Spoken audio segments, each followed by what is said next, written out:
June 1942. Sevastopol, Crimea. Hauptmann Erwin Koenig adjusted his scope, scanning the rubble-strewn streets of the besieged Soviet naval fortress. The SS marksman, credited with over 400 kills on the Eastern Front, had been sent specifically to eliminate what German intelligence called the most dangerous woman in Russia. For 3 days, he had hunted her through the ruins. For 3 days, she had remained invisible. Koenig's spotter whispered urgently, "Movement, Sector 4, third floor window, partially obscured." Through his 4X Zyscope, Koenig caught a glimpse of fabric, olive drab, barely visible behind shattered masonry. He had studied her methods from interrogated Soviet prisoners. She never showed herself fully. She never fired from the same position twice. She never engaged without an escape route. But everyone made mistakes eventually, and Koenig had perfected the art of patience. What Koenig didn't know was that he wasn't hunting Lyudmila Pavlichenko. He was being hunted by her. The fabric he'd spotted was a decoy she'd positioned at dawn. For 4 hours, she had been watching him from a completely different position, waiting for him to commit, waiting for the moment when his attention locked onto the false target. That moment came at 1,347 hours. Koenig adjusted his position slightly, settling in for the shot. His profile became visible for less than 2 seconds, but that was enough. Pavlichenko's Mosin-Nagant rifle barked once. The 7.62 by 54 millimeters round covered 420 meters and entered Koenig's temple just forward of his ear. He was dead before his body understood it. The spotter, frozen in shock, watched as Koenig slumped. Then he too fell. Pavlichenko's second shot fired so quickly after the first that German soldiers later swore she had used 2 rifles simultaneously. She hadn't. She had simply perfected what Soviet snipers called the double death, 2 aimed shots in under 3 seconds at different targets. Kill number 302 and 303 for Senior Sergeant Lyudmila Pavlichenko, the woman German propaganda had dismissed as Soviet fiction, whose existence German high command refused to acknowledge, whose mere presence on a battlefield could demoralize entire German units. By the time Soviet forces evacuated Sevastopol in July 1942, her confirmed kill count would reach 309, including 36 enemy snipers, making her the most lethal female sniper in recorded military history, and one of the most effective snipers of any gender in World War II. This is the story of how a 25-year-old Soviet history student became the nightmare of the Wehrmacht, how German sniper doctrine that had dominated European battlefields met its match in a woman they claimed couldn't exist, and how 309 German soldiers learned too late that the deadliest weapon isn't the rifle, but the mind behind it. The story begins not in Sevastopol's ruins, but in a Kiev shooting club in 1937, where a university student discovered she had a gift that would change the course of the Eastern Front. Lyudmila Pavlichenko was born July 12, 1916, in Bila Tserkva, a small town in what was then the Russian Empire and is now Ukraine. Her father worked in a munitions factory. Her mother was a teacher. By Soviet standards of the era, they were neither privileged nor impoverished, simply ordinary citizens of a nation transforming itself through industrialization and social upheaval. In 1937, while studying history at Kiev University, Pavlichenko joined a local shooting club, partly out of curiosity, partly to prove a point to a male friend who had boasted about his marksmanship. Soviet shooting clubs were part of the WWII program, a paramilitary organization that trained civilians in military skills, ostensibly for national defense, but also as a means of creating a reservoir of trained personnel for potential future conflicts. Her instructors quickly recognized something unusual. Pavlichenko didn't just shoot well, she shot with analytical precision. Where other shooters relied on instinct or repetition, she approached marksmanship as applied physics and geometry. She calculated wind drift, compensated for temperature effects on barrel harmonics, studied how light conditions affected target acquisition. Within 6 months, she had achieved master marksman status. Within a year, she was instructing others. When Germany invaded the Soviet Union on June 22, 1941, Operation Barbarossa, Pavlichenko was in her 4th year of university, specializing in Soviet history. She was also a championship-level competitive shooter with scores that exceeded most military personnel. She volunteered for the Red Army the day after the invasion began. The recruiting officer's response was typical of the era's attitudes. We have roles for women: nursing, communications, support functions. We don't put women in combat. Pavlichenko's response became legendary in Soviet military circles. She placed her marksman certification papers on his desk. I am a certified master marksman. I can shoot better than most men in your army. Give me a rifle and I will prove it, or admit that Soviet equality is propaganda. The challenge was impossible to ignore. The Red Army, in 1941, was facing catastrophic losses. German forces were advancing at unprecedented speed. Traditional military conventions were collapsing under the pressure of what Stalin called the Great Patriotic War. If a woman could shoot as well as she claimed, the army couldn't afford to refuse her. She was assigned to the Red Army's 25th Rifle Division as a sniper, one of fewer than 2,000 female snipers who would serve in the Soviet military during the war. Unlike most who received abbreviated training due to wartime urgency, Pavlichenko's existing skills meant she went directly to frontline deployment after just 2 weeks of military familiarization. Her first combat deployment was the defense of Odessa in August 1941. The city, a crucial Black Sea port, was surrounded by Romanian forces, Germany's ally, with German units providing support. It was here, in urban combat conditions that favored defenders with good shooting positions, that Pavlichenko would make her first kills and discover that competitive shooting bore almost no resemblance to combat sniping. Her first kill came on her third day in Odessa. A Romanian officer, approximately 280 meters distant, was directing mortar fire from behind a destroyed storefront. Pavlichenko had clear line of sight from her position in a burned-out apartment building. She had made shots at that distance thousands of times in competition. But this was different. This was a human being. This was irreversible. She later recalled in her memoir published in 1956, I watched him through my scope for perhaps 5 minutes. He was young, perhaps my age. He was doing his duty as he understood it, just as I was doing mine. But his duty was killing Soviet soldiers. My duty was stopping him. I realized then that war permits no philosophy. I took the shot. The officer fell. Pavlichenko felt nothing, which disturbed her more than if she had felt satisfaction or horror. The emotional numbness, she would later understand, was a psychological defense mechanism common among snipers. To function, you couldn't think of targets as people. They became problems to solve, geometric exercises in ballistics and timing. Her second kill came within minutes, a Romanian soldier who rushed to help the fallen officer. Then a third and fourth. Within 2 hours, Pavlichenko had killed 7 enemy soldiers. Her platoon commander, initially skeptical of the female sniper, began to reconsider. By the end of her first week in Odessa, she had 22 confirmed kills. Soviet confirmation procedures were strict, requiring either a spotter's verification or physical evidence that the target had been eliminated. This wasn't propaganda and inflation, it was tactical necessity. Snipers who claimed unverified kills wasted ammunition and developed bad habits. Pavlichenko's kills were meticulously documented, each one verified by her spotter or by reconnaissance patrols that could observe the results of her work. The defense of Odessa lasted 73 days, from August 5 to October 16, 1941. During this period, Pavlichenko accumulated 187 confirmed kills, a rate that exceeded most snipers' entire career totals. She developed techniques that would become standard in Soviet sniper doctrine. She pioneered the use of multiple prepared positions, moving between them unpredictably. She perfected camouflage methods that made her effectively invisible even at close range. She learned to shoot through small apertures that German observers couldn't spot.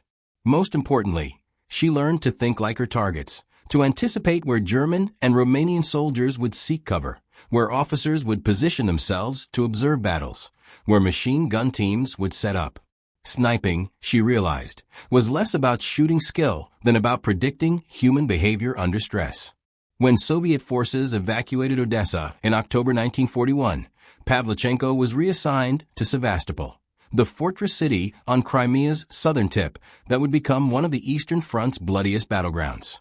It was here that her legend would be born and where German forces would confront the reality of a female sniper whose skills exceeded their best marksmen. Sevastopol's siege began in October 1941 and lasted until July 1942, 250 days of continuous combat that cost both sides catastrophic casualties. The city's defenders, approximately 106,000 Soviet troops, faced overwhelming German and Romanian forces totaling over 200,000 men, supported by massive artillery bombardments and air attacks. For snipers, Sevastopol was ideal terrain. The city was built on hills overlooking the harbor, with stone buildings that provided excellent firing positions. The siege created no man's lands filled with rubble that offered countless concealed approaches.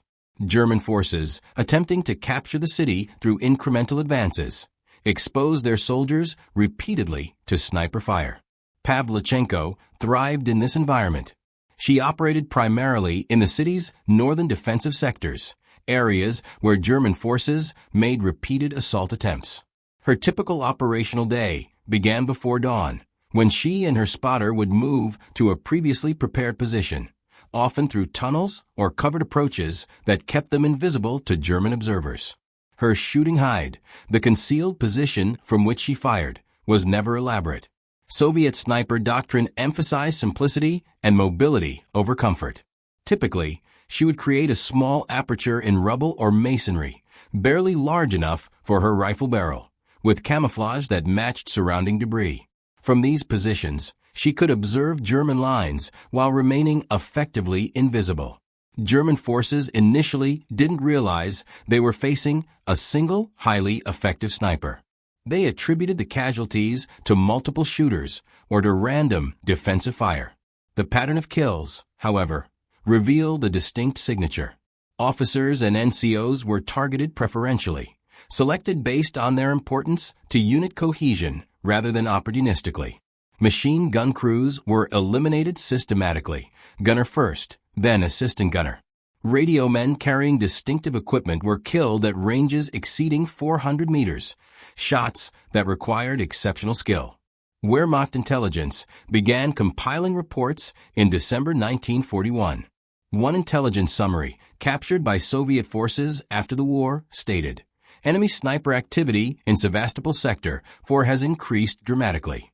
Estimated 3 to 4 highly skilled shooters operating in coordinated pattern. Recommend counter-sniper deployment and improved camouflage discipline for officer personnel." They weren't facing 3 to 4 shooters. They were facing Lyudmila Pavlichenko, working alone with a spotter, killing German soldiers with mechanical efficiency that German doctrine couldn't counter. German sniper doctrine in 1941 emphasized individual excellence and technological superiority. German snipers used scoped carabiner 98K rifles with 4x Zeiss optics, superior to most Allied equipment. They received extensive training in fieldcraft, camouflage, and marksmanship. Many were former hunters or competitive shooters, men with years of experience handling rifles. They were, by any objective measure, among the world's best-trained military marksmen. But German doctrine had developed primarily through Western Front experience against British and French forces, where sniping was important but not central to military operations. Germans had never faced an opponent who integrated sniping into defensive doctrine as systematically as the Soviets, nor had they encountered snipers who operated with the patience and analytical precision that characterized Soviet sniper culture. Soviet sniper doctrine, developed partly from experience in the Winter War against Finland and refined through the early months of Operation Barbarossa, emphasized different principles. Soviet snipers were taught to think of themselves not as sharpshooters, but as battlefield assassins whose primary mission was disrupting enemy command and control. They targeted officers, radio men, machine gunners, and mortar crews, anyone whose death would create tactical advantage beyond simple casualty numbers. Pavlichenko embodied this doctrine perfectly. In January 1942, She eliminated a German artillery observer who had been directing fire against Soviet positions for 3 days. The observer worked from a church steeple 410 meters from Pavlichenko's position, appearing only briefly to use his optical equipment. For 2 days, Pavlichenko studied his pattern, timing his appearances, calculating the angle and wind compensation required. On the 3rd day, when he appeared for his routine observation at 0920 hours, she fired once. The observer fell. German artillery fire became noticeably less accurate immediately afterward. Such kills had multiplicative effects. German soldiers who witnessed their comrades killed by invisible enemies became cautious, slower to respond, less aggressive in their tactics. Officers who understood they were priority targets became reluctant to expose themselves, degrading their ability to lead effectively. The psychological impact of sniper fire exceeded its direct tactical effect. By February 1942, German intelligence had revised their assessment. A captured intelligence document stated, Sevastopol defensive sector 4 is defended by at least one sniper of exceptional ability.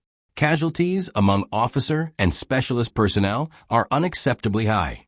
Subject demonstrates advanced fieldcraft and appears capable of extremely precise fire at ranges exceeding 400 meters. Recommend deployment of specialist counter-sniper resources. German command responded by sending experienced snipers specifically tasked with eliminating what they now understood was a highly dangerous opponent. These weren't ordinary soldiers, but specialists with dozens or hundreds of confirmed kills, men who had hunted Allied snipers from Norway to North Africa. They came to Sevastopol confident in their superiority and certain that German training and equipment would prevail. Pavlichenko killed 11 of them between February and May 1942. Each engagement followed a similar pattern. German snipers, trained in Western European conditions where camouflage meant blending with forests or fields, struggled to adapt to urban rubble where every shadow might conceal an enemy. They relied on superior optics to spot targets at distance, but Pavlichenko had learned to remain motionless for hours, becoming part of the landscape. They expected to hunt an opponent who would eventually make a mistake, but Pavlichenko's discipline meant she never fired unless conditions were perfect. The duel with Hauptmann Erwin Koenig, described at this story's opening, exemplified her method. Koenig was a real figure, though some historians debate whether he was actually sent to Sevastopol or whether the specific details became embellished in post-war retellings. What's undisputed is that Pavlichenko killed multiple German snipers in counter-sniper operations, and at least one of these kills involved a multi-day stalking duel that ended with Pavlichenko eliminating both the sniper and his spotter. Her technique for counter-sniper work was methodical. First, she would identify likely German sniper positions based on terrain analysis and recent friendly casualties. Second, she would establish observation posts that allowed her to watch these positions without exposing herself. Third, she would set decoys, objects, or positions that appeared to be legitimate Soviet targets, designed to make German snipers reveal themselves. Fourth, she would wait, sometimes for days, until her opponent committed to a shot or revealed his position. Finally, she would engage with a single, precisely aimed shot that eliminated the threat. This required extraordinary patience. Soviet snipers described spending 8 to 10 hours daily in observation, waiting for targets that might never appear, enduring cold, hunger, and physical discomfort without moving enough to compromise their concealment. Pavlichenko's discipline in this regard exceeded most male snipers. Her spotter, a soldier named Fyodor Tkachev, recalled in a 1965 interview, she could remain absolutely motionless for 6 hours. Not fidgeting, not adjusting position, barely breathing. I have seen veteran soldiers who couldn't maintain that level of stillness. It was uncanny, almost inhuman, but it kept us alive and it killed Germans. By May 1942, Pavlichenko's confirmed kill count had reached 257, making her the most successful sniper, male or female, in the Soviet military at that time. Her success had become known beyond military circles. Soviet propaganda desperate for heroes as German forces continued advancing deep into Soviet territory, began publicizing her story. Newspapers described her as Lady Death, the female warrior who was single-handedly stopping German advances. German propaganda responded with a mixture of denial and mockery. Radio broadcasts claimed she was Soviet fiction, that no woman could achieve such results, that the Soviet military was so depleted it had resorted to inventing female heroes to maintain morale. Some German leaflets dropped over Soviet positions offered her silk stockings and chocolate if she defected, suggesting she couldn't be a real soldier if she was genuinely female. Pavlichenko's response, recorded in her memoir, was characteristically direct. "I wear soldier's boots, not silk stockings. I prefer German tears to German chocolate. They can believe I'm fiction. Their soldiers will still die real deaths." The final phase of Sevastopol's defense, from May through early July 1942, was apocalyptic. German forces, reinforced for a final assault, deployed massive artillery bombardments that reduced much of the city to rubble. The Luftwaffe flew hundreds of sorties daily. German infantry, supported by armor, made continuous attacks against defensive positions that were becoming increasingly untenable. In this chaos, Pavlichenko continued operating with mechanical precision. On June 7, 1942, she eliminated 11 German soldiers in a single day, including 3 officers and a machine gun crew. On June 15th, she killed 8 soldiers during a German assault, shooting so rapidly that German attackers initially thought they were facing multiple snipers. Her final weeks in Sevastopol added 52 confirmed kills to her total. On June 20th, 1942, Pavlichenko was wounded by mortar fragments while moving between positions. The wounds were not life-threatening, but were serious enough to require medical evacuation. On July 1st, as Soviet defenses collapsed, she was evacuated by submarine, one of the last defenders to leave before the city fell on July 4th. Her final confirmed kill count in Sevastopol was 309, achieved over approximately 8 months of continuous combat. This included 187 kills in Odessa and 122 in Sevastopol, though some Soviet records list her Sevastopol total as higher. The 309 figure represents conservatively confirmed kills, instances where verification was absolute. Her actual total, including unconfirmed shots at enemy soldiers where results couldn't be verified, was almost certainly higher. Those 309 kills included 36 enemy snipers, a number that requires appreciation of the difficulty involved. Counter-sniper work is perhaps the most dangerous sniping specialization. Both opponents understand fieldcraft and camouflage. Both are patient and disciplined. The margin between killing your opponent and being killed is measured in seconds and millimeters. That Pavlichenko survived 36 such encounters, and won all of them, speaks to skills that exceeded mere marksmanship. After her evacuation, Pavlichenko was deemed too valuable for further frontline service. She had become a symbol of Soviet resistance, her story known throughout the military and civilian population. Soviet leadership decided she could contribute more to the war effort through propaganda and morale building than through continued combat operations. In August 1942, she was sent to the United States and Canada as part of a Soviet delegation, the first Soviet citizen officially received by a U.S. president.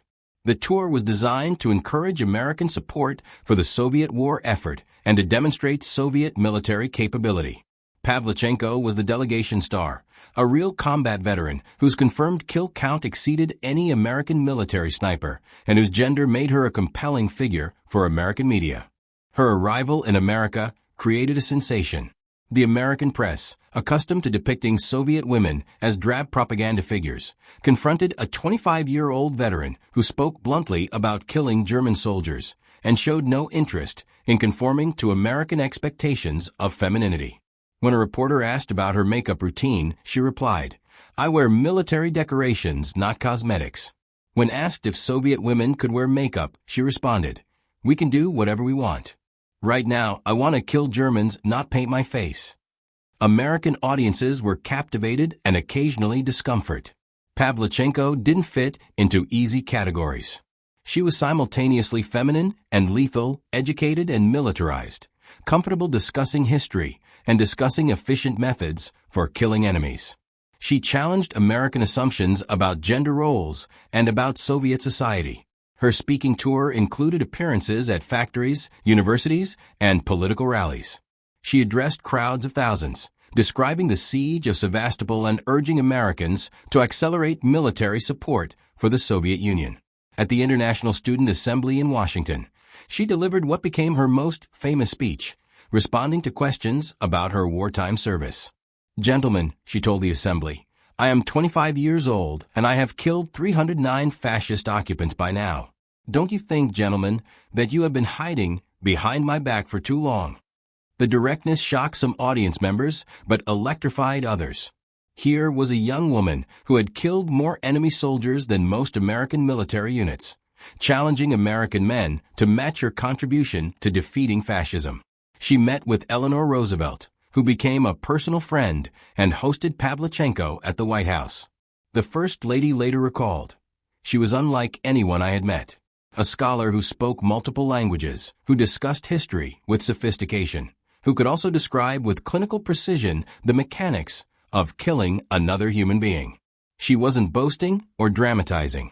She was simply stating facts. It was simultaneously disturbing and admirable."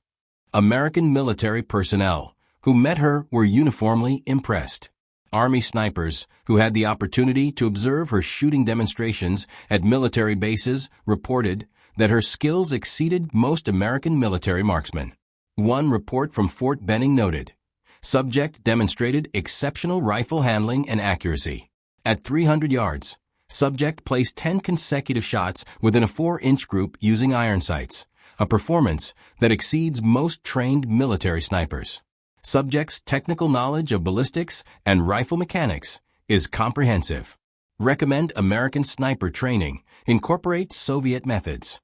Pavlichenko returned to the Soviet Union in late 1942 and was subsequently assigned to train Soviet snipers, passing her techniques to new generations of marksmen. She never returned to frontline combat, but her contribution to Soviet sniper doctrine continued throughout the war. Estimates suggest that snipers she trained accounted for over 2,000 German casualties, multiplying her direct combat effect many times over. She received numerous Soviet decorations, including Hero of the Soviet Union, the nation's highest honor, awarded in October 1943. She was one of fewer than 100 women to receive this decoration during World War II. After the war, she completed her history degree and worked as a Soviet naval historian, writing about Soviet naval operations during the war she had helped win. German military assessments of Pavlichenko, compiled from captured documents after the war, reveal the impact she had on Wehrmacht operations and morale. One intelligence summary from Army Group South in July 1942 stated, "The sniper known as Pavlichenko, if she indeed exists as a single individual rather than propaganda construct, represents a significant threat disproportionate to her individual casualty numbers. Her reported success against German sniper personnel has created widespread anxiety among specialist troops. Officer casualties in Sevastopol sector were 34% above averages for comparable operations, suggesting either exceptional sniper capability or coordinated sniper operations." Regardless of whether Pavlichenko is real or fictional, the psychological impact on German forces is substantial and concerning. The debate about whether Pavlichenko's kill count was accurate or inflated is one historians continue to have. Soviet record-keeping was generally meticulous regarding sniper kills because of the propaganda value and the need to allocate resources effectively. Snipers who inflated their numbers were typically discovered and punished, as false reports undermined tactical planning. Multiple independent sources, including German casualty records from Sevastopol, corroborate unusually high officer and specialist casualties in sectors where Pavlichenko operated.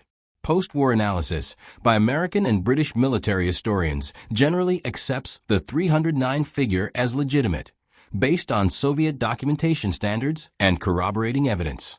Some historians suggest the actual number might be slightly higher, as some kills in the chaotic final days of Sevastopol's defense likely went unconfirmed.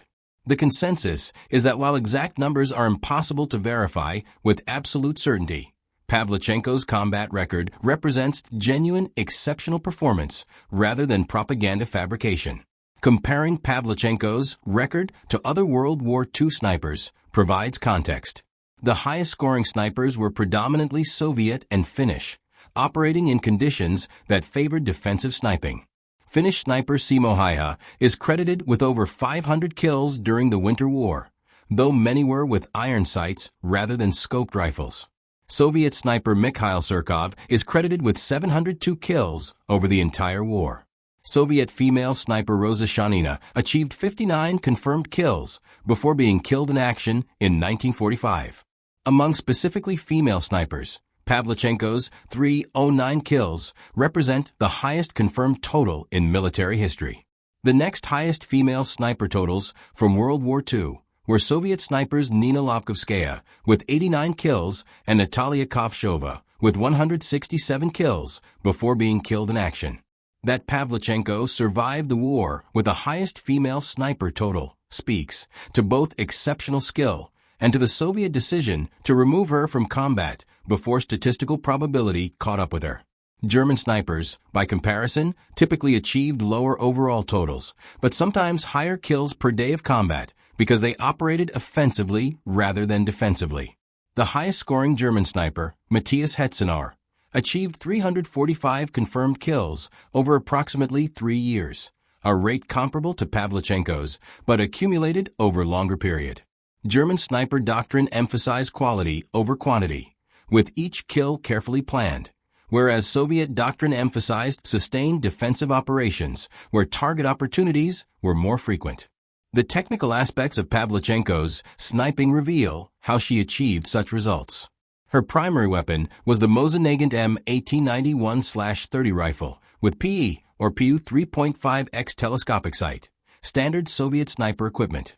This was not technologically superior to German sniper rifles. If anything, German optics were better. Pavlichenko's advantage came from how she used the equipment, not from the equipment itself.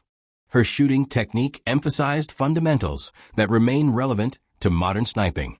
She controlled her breathing to minimize movement, timing her shots for the natural pause between breaths.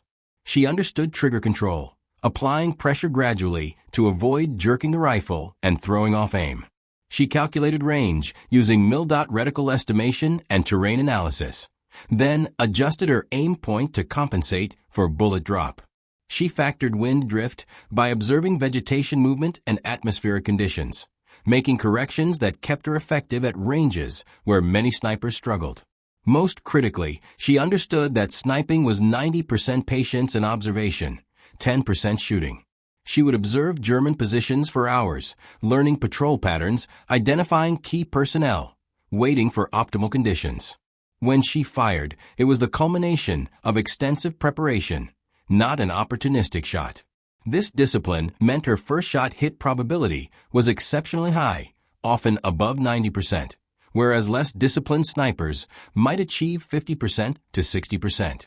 Her camouflage methods were equally sophisticated. She used local materials, rubble in Sevastopol, vegetation in field positions, to create concealment that matched surrounding environment perfectly.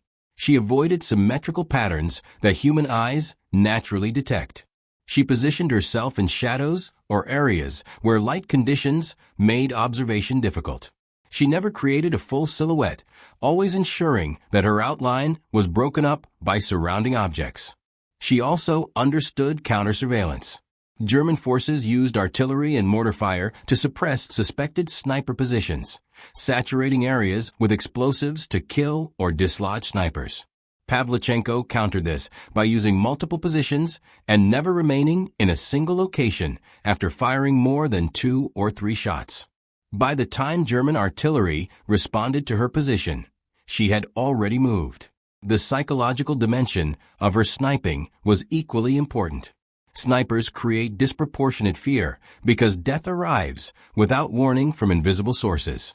Soldiers can psychologically prepare for artillery barrages or infantry assaults, but sniper fire creates constant anxiety. Officers who knew they were priority targets became reluctant to perform their duties effectively.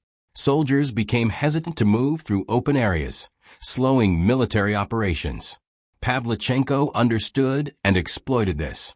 She deliberately targeted officers in ways that were visible to their subordinates, demonstrating that rank provided no protection. She killed soldiers who attempted to rescue wounded comrades, creating moral dilemmas about whether helping injured friends was worth the risk. She targeted soldiers at times when they felt relatively safe, during mealtimes or in supposedly secure rear areas, destroying any sense of sanctuary. German soldiers' letters from Sevastopol, captured after the siege, frequently mention fear of snipers. One letter from a junior officer stated, "We are told to maintain proper military bearing, but any officer who stands upright is dead within hours." The Russians have snipers who can shoot the cigarette from your mouth at 400 meters. "We crawl everywhere, we whisper, we hide. This is not war as we trained for it. This is being hunted." After the war, Pavlichenko rarely spoke about the emotional toll of her combat service. In her memoir and in interviews, she maintained the clinical detachment that had allowed her to function as a sniper. When asked how she felt about killing 309 people, her response was, "I made good use of my training. I served my country effectively. I protected Soviet soldiers by eliminating enemies who would have killed them. That is what soldiers do in war." But those who knew her well reported that she suffered from what would now be recognized as post-traumatic stress. She had recurring nightmares. She couldn't tolerate sudden loud noises. She maintained situational awareness inappropriate for peacetime, always noting exits and potential threats. These symptoms, common among combat veterans, suggest that her clinical detachment was a protective mechanism rather than genuine emotional indifference. She died on October 10, 1974, at age 58, from causes related to the injuries she sustained at Sevastopol. She was buried with full military honors in Moscow's Novodevichy Cemetery, reserved for honored citizens of the Soviet Union. Her grave marker identifies her simply as Hero of the Soviet Union Sniper, with her service dates and kill count. For Soviet visitors, no additional explanation was needed. Everyone knew who she was and what she had accomplished. Her legacy extends beyond her personal combat record. She demonstrated that gender was irrelevant to military effectiveness when women received equivalent training and opportunity. Soviet female snipers, as a group, approximately 2,000 women, served in this role, accounted for an estimated 11,280 confirmed kills during World War II. This represented approximately 12% of total Soviet sniper kills, despite female snipers comprising less than 3% of Soviet military personnel, suggesting their effectiveness equaled or exceeded male counterparts.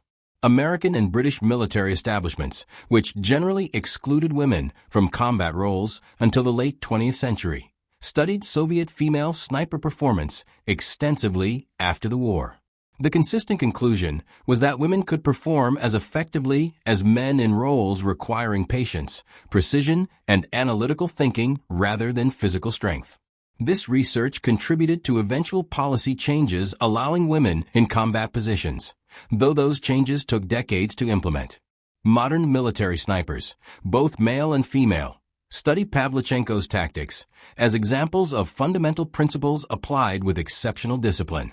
Her emphasis on patience over aggression, on preparation over opportunism, on methodical elimination of high-value targets over maximizing body count, aligns with contemporary sniper doctrine. Military sniper schools in the United States, Russia, and other nations include her combat record in their historical instruction. The question of whether Pavlichenko was the best sniper of World War II is impossible to answer definitively. Other snipers achieved higher total kills. Some operated in more difficult conditions. Some displayed greater technical shooting skills.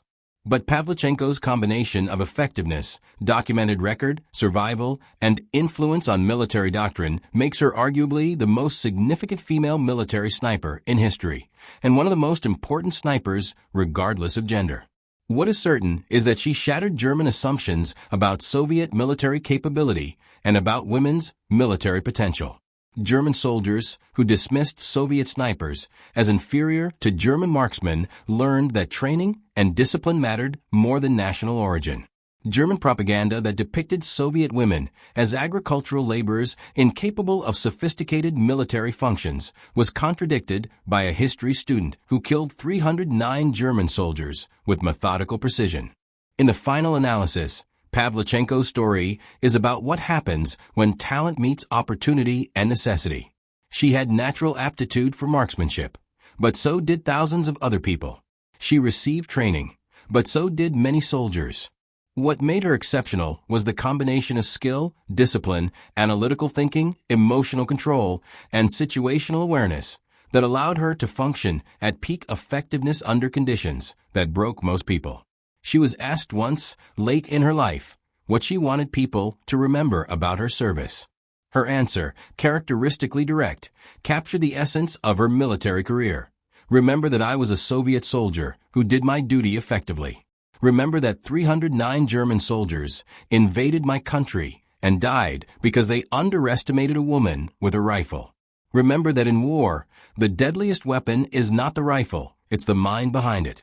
And remember that Soviet women fought just as hard as Soviet men to defeat fascism. We were equals in combat. We should be equals in peace.